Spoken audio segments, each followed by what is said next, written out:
This is our solid maple sewing board. It comes with 2 blunt tipped needles and some yarn, and I'll show you how to do some stitches. To start off, you'll go ahead and cut one of your pieces of yarn in half, tie one end to the board and the other end to the needle, and that will make it really easy for a child to use.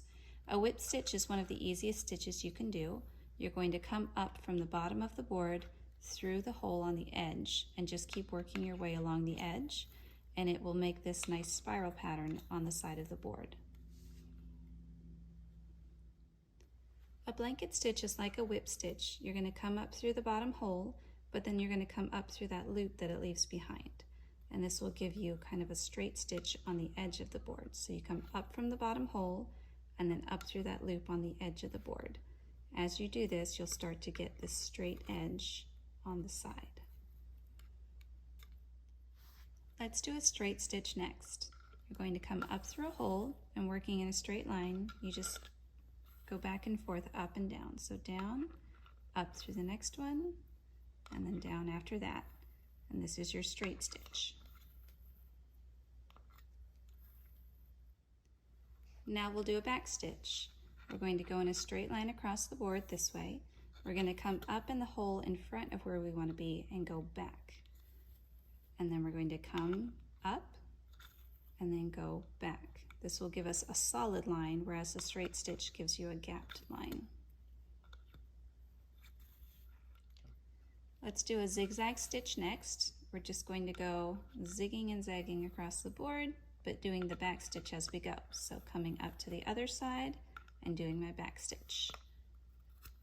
And then coming up to where I want to zigzag next and going back. And that will give us a nice zigzag pattern. Now doing a cross stitch, it's like doing the zigzag, but you're going to create little X's as you go up the board. So you're coming up and then add a diagonal to make an X, and then you'll create the next one above it. And this is like doing really large cross stitches so that when you get out an embroidery hoop and material, you can make those really tiny ones that end up being pictures.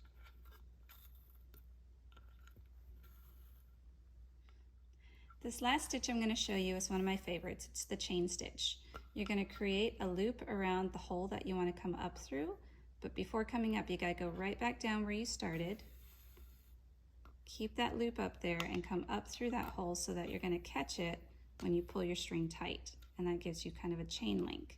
So again, I'm going to go right back down that hole I came up through, keeping a loop around that next one and coming up through to catch the loop. I'll do one more. I'm going to go right back down the hole I came out of, leave myself a loop to catch, come up, make sure I'm in my loop, and then pull it. And that's your chain. So the sewing board is a really great tool for children because they're nice big holes. You have big areas between so you can see exactly what you're working on and learning, and you can practice over and over again. Just take the yarn off when you want to do it again.